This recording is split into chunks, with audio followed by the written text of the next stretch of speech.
سیدنا خالد ابن ولید رضی اللہ تعالیٰ عنہ کو اللہ تعالیٰ نے مشرکین عرب سے اٹھا کے رومن اور پرشین امپائر کے اوپر دے مارا. بڑی ایکسٹرا آرڈنری پرسنالٹی. نبی علیہ السلام کی اعلان نبوت کے بعد 19 سال تک کافر رہے ہیں. اس 19 سالوں میں موت بھی آ سکتی تھی لیکن اللہ نے زندہ رکھا ہے. حتیٰ کہ غزوہ احد کے موقع پر نبی علیہ السلام کے جو 4 دانت شہید ہوئے ہیں، جو بخاری مسلم میں آتا ہے، حضرت خالد بن ولید کی وجہ سے ہوئے ہیں. انہوں نے وہ جب درہ چھوڑ دیا تھا عبداللہ ابن جبیر اور باقی ان کے ساتھیوں نے، عبداللہ ابن جبیر نے تو نہیں چھوڑا تھا، چند ساتھیوں نے، تو یہ پیچھے سے آگے حملہ آور ہوئے اور نبی علیہ السلام کی بددعا ہے ان کے اس موقع پہ. نبی علیہ السلام کی مبارک زبان سے نکل گیا، اللہ ایسی قوم کو کیسے ہدایت دے گا جنہوں نے اپنے نبی کا چہرہ خون سے رنگ دیا. تو سورہ ال عمران میں جہاں پہ صحابہ کرام کو اللہ تعالیٰ نے گرفت کی ہے نا 60 آیات میں کہ غزوہ احد پہ تم نے یہ غلطی کی، پھر اینڈ پہ معاف بھی فرما دیا. پہلی گرفت نبی علیہ السلام پہ آئی ہے، لیس لک من الامر شیء. اے نبی آپ کو تو کوئی اختیار نہیں، اللہ چاہے ان کو ہدایت دے دے. ہوئے ہوئے ہوئے ہوئے اور اسی کو ہدایت بھی مل گئی. اسی پیگن کو اللہ نے اٹھایا ہے. پیگن انگلش میں کہتے ہیں بت پرست. آپ گوگل پہ جا کے لکھیں حضرت خالد بن ولید کا تعارف کہ ایک عرب کا پیگن اللہ نے اٹھا کے اسے رومن اور پرشین امپائر میں لٹوا دیا. پھر 19 سال تو کفر میں گزرے ان کے، اسلام میں ان کے 19 سال نہیں گزرے سر، بمشکل 10-11 سال. لیکن انہوں نے اپنے 19 سالوں کے بھی سارے گناہ دھلوا دیے. جو کچھ کیا پھر اور جو کچھ اللہ نے ان سے کام لیا. یہ ایک الگ سے تلخ حقیقت ہے کہ سیدنا خالد بن ولید سے نبی علیہ السلام کے مبارک زمانے میں بھی اور بعد میں بھی بحیثیت انسان کچھ غلطیاں ہوئی ہیں، بخاری مسلم میں رپورٹ ہوئی ہیں. لیکن کسی شخص کی چند ایک غلطیوں سے اس کا پورا پلڑا ادھر کا ادھر نہیں ہو جاتا. اللہ بھی قیامت والے دن نیکیوں اور برائیوں کو تولے گا. نیکیاں زیادہ ہوں گی تو پھر اس کو یہ نہیں کہا جائے گا کہ یہ تو نے اتنی بڑی برائی کیوں کی تھی، پھر وہ پاس ہو چکا ہے. چاہے کسی ایک سوال میں اس کے 0 نمبر بھی آئے ہوئے، پاس ہو چکا تو اس کا تانا بھی نہیں دیا جائے گا، نیور.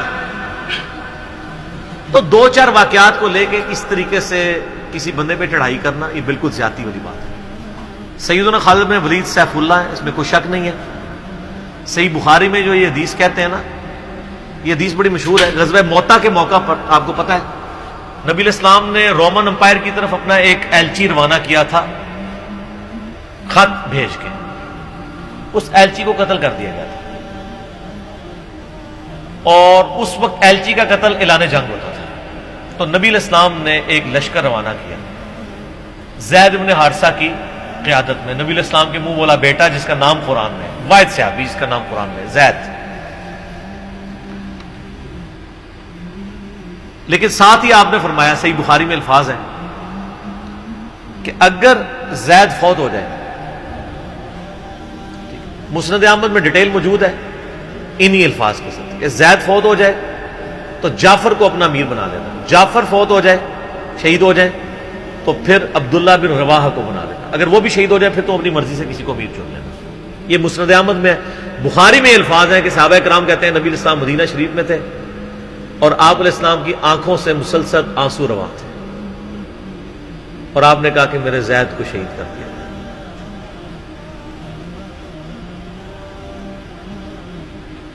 اب مسلمانوں کا پرچم جعفر نے تھام لیا.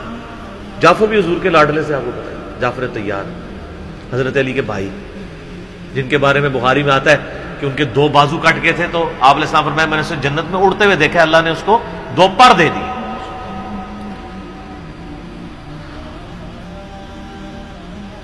نجاشی کے دربار میں انہوں نے ہی آپ کو پتہ سورہ مریم پڑھی تھی.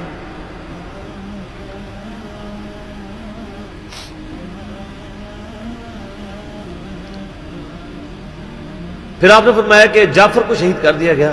اب عبداللہ ابن رواحہ نے پرچم تھام لیا. پھر آپ نے فرمایا اسے بھی شہید کر دیا گیا.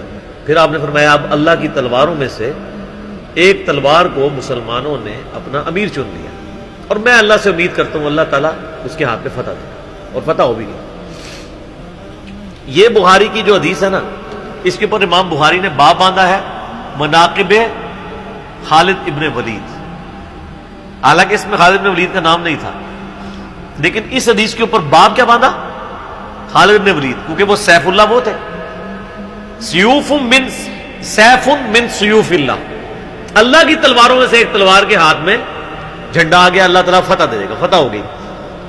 اس کے 3-4 طریقے بخاری میں، باقی طریق کے اندر نہ خالد بن ولید کا نام بھی موجود ہے کہ خالد بن ولید کے ہاتھ میں اب پرچم آ گیا، اللہ نے فتح دے دی۔ اچھا، اور وہ فتح یہ ہوئی کہ بہت بڑا لشکر سامنے سے آ گیا تھا، حضرت خالد بن ولید اپنے لشکر کو بچا کے واپس لے آئے۔ یہ غزوہ موتا تھا، اور صحیح بخاری میں آتا ہے کہ 9 تلواریں حضرت خالد کے ہاتھ میں ٹوٹی تھیں اس دن، 9 تلواریں اس جنگ کے اندر۔ واپس آ گئے، پھر بعد میں خیر وہ ایک رومن امپائر والا پھر یرموک پہ جا کے کنکلوژن ہوئی نا۔ یہاں پہ بخاری میں الفاظ ایک طریق میں خالد بن ولید ہیں، دوسری میں سیف اللہ، اور امام بخاری نے باب بھی باندھ دیا تو سیف اللہ ثابت ہو گیا۔ اسی حدیث کا جو طریق مسند احمد میں ہے اس میں الفاظ ہیں اللہ کی تلواروں میں سے ایک تلوار خالد ابن ولید۔ جامعہ ترمذی میں ایک حدیث صحیح سند کے ساتھ ہے کہ نبی الاسلام کے سامنے سے حضرت خالد ابن ولید گزرے تو آپ نے فرمایا کہ خالد بن ولید کتنا نیک بندہ ہے اللہ کا، اللہ کی تلواروں میں سے ایک تلوار ہے۔ آپ دیکھیں جس شخص کے لیے نبی الاسلام کی مبارک زبان سے بددعا نکلی، اسی مبارک زبان سے ان کو اللہ کی تلوار کا قرار دے دیا گیا۔ ذالک فضل اللہ یؤتی من یشاء، یہ اللہ کی بے نیازی ہے۔ آپ تو کسی ایسے شخص کو معاف بھی نہ کرتے جس کی وجہ سے نبی کے 4 دانت شہید ہوئے ہیں، اللہ دیکھیں کیسے کیسے مجرمین کو معاف کر کے کس ایپکس پہ فائز کر دیتے ہیں، بندے نہیں معاف کرتے۔ اس طریقے سے صحیح بخاری میں حدیث ہے، حضرت عبداللہ ابن عباس کہتے ہیں کہ مجھ سے سیف اللہ خالد ابن ولید نے خود یہ حدیث بیان کی، تو بخاری میں خود سیف اللہ لقب عبداللہ ابن عباس نے، کہ ایک دن حضرت خالد ابن ولید نبی علیہ السلام کی بیوی سیدہ میمونہ جو کہ میری خالہ بھی ہیں حضرت عبداللہ ابن عباس، ان کے ہاں نبی علیہ السلام کے پاس بیٹھے ہوئے تھے، تو انہوں نے بھونی ہوئی دب لا کے رکھی، عربی میں دب کہتے ہیں، دال با دب، اردو میں ہم اسے وہ گو، ویسے گو کا لفظ اپروپریٹ نہیں ہے، سانڈا لفظ ہے، اصل میں چھپکلی سے تھوڑی سی بڑی ہوتی ہے، حلال ہے کیونکہ یہ سبزی خور ہے، ہاں یہ سبزی خور ہے، عربی بڑے شوق سے کھاتے ہیں گو، دب کہتے ہیں۔ آپ یوٹیوب پہ بھی دب لکھیں نا تو پوری عربیوں کی ویڈیو کھل جائیں گی۔ دب لا کے رکھی گئی بھنی ہوئی، تو حضرت خالد بن ولید کہتے ہیں میں بڑے شوق سے کھانا شروع کیا، اور حضور مجھے بڑے دیکھ رہے تھے ایسے، وہ اتنے ذوق و شوق سے کھا رہے تھے، تو میں نے کہا یا رسول اللہ آپ بھی؟ تو آپ فرمایا کہ میرے علاقے کی غذا نہیں ہے، میں نہیں کھاتا، یعنی حرام۔ ان کا یا رسول اللہ کیا حرام ہے؟ آپ فرمایا نہیں حرام نہیں ہے، مجھے پسند نہیں۔ اس سے یہ بھی بات پتہ چلی کہ اگر کسی کو کوئی رزق پسند نہ ہو تو اس میں کوئی گناہ اور عیب والی بات نہیں ہے۔ یہاں تو کہتے ہیں جس کو کدو پسند نہیں ہے اس کی گردن اتار دو، کہنا نہ ہو۔ قاضی ابو یوسف کی طرف ایک جھوٹا واقعہ مشہور کیا ہوا ہے، وہ اللہ نے یعنی اتنی چیزیں اس لیے بنائی ہیں نا، کسی کو ایک چیز پسند ہوگی کسی کو دوسری، تو اس میں بھی سیف اللہ کے الفاظ ہیں۔ اس کے علاوہ صحیح مسلم میں ایک حدیث ہے، آپ کو پتا ہے ذوالخویسرہ التمیمی نجدی خبیث جس نے کہا تھا اے محمد اللہ سے ڈر اور انصاف کر، بخاری مسلم دونوں میں آتا ہے، تو آپ فرمایا اگر میں انصاف کرنے والا نہیں تو کون ہے؟ تو وہاں پہ الفاظ ہیں مسلم شریف میں، یہ بخاری میں بھی حدیث ہے، مسلم کے الفاظ ہیں کہ حضرت عمر فاروق رضی اللہ عنہ کا یا رسول اللہ اجازت دیں میں اس منافق کی گردن اڑا دوں، اور وہاں پہ الفاظ ہیں پھر سیف اللہ خالد کھڑے ہوئے، وہاں بھی لفظ ہے سیف اللہ، انہوں نے کہا یا رسول اللہ اجازت دیں، آپ فرمایا چھوڑ دو، لوگ کہیں گے یہ اپنے ساتھیوں کو مرواتا ہے، کوئی کلمہ گو تو تھا نا وہ، اس کی نسل سے بھی لوگ پیدا ہوں گے، ان کے خلاف قتال کرنے والے مخلوق کے بہترین لوگ ہوں گے۔ اور ابو سعید خدری کہتے ہیں کہ وہ حضرت علی کے زمانے میں جب یہ ظاہر ہوئے تو حضرت علی کے ساتھ مل کے ہم نے ان خوارج کے خلاف قتال کیا تھا، تو یہ مسلم میں بھی سیف اللہ کے الفاظ موجود ہیں۔ باقی حضرت خالد بن ولید رضی اللہ تعالیٰ عنہ کی پرسنالٹی یعنی بڑی ایکسٹراڈنری ہے۔ آپ دیکھیں کہ آلموسٹ ان کی جو عمر مبارک ہے وہ بلو 45 تھی جب وہ فوت ہوئے، حضرت عمر کے دور کے اندر۔ حضرت ابوبکر صدیق کے دور کے اندر وہ آرمی چیف تھے۔ وہ سر عمر سیریز پھر دیکھیں تو آپ کو پتہ چلے، انہوں نے ایک ایک چیز فلمائی ہے۔ مسیلمہ کذاب کے خلاف قتال میں کون لیڈ کر رہا تھا؟ خالد بن ولید۔ جتنے عرب کے قبائل مرتد ہوئے ہیں ان کے خلاف حضرت خالد نے ولید کو بھیجا.